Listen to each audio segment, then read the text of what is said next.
Şəhər mənzərəsinə nəzər saldıqda burada hündür binaların çox olmadığını, sarı və krem tonlarında tikililərin üstünlük təşkil etdiyini görmək mümkündür.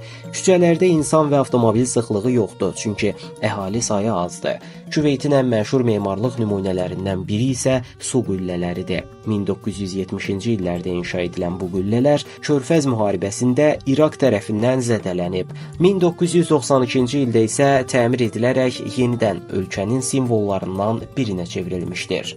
Qülləyə giriş haqqı $10-dır. Yüksək həyat xərcləri səbəbindən bura xarici turistlər demək olar ki, gəlmir. Hətta Avropalıların belə Küveytdə xərcləmək üçün pulları kifayət etmir. Ölkənin İslam şəriət qaydalarına əsasən idarə olunması, çimərliklərdə və bazarlarda çox sayda xarici turist görməməyimizə səbəb olur. Həmçinin yay aylarında temperaturun 50 dərəcəyə çatması da Küveyti turistlər üçün cəlb edici etmir.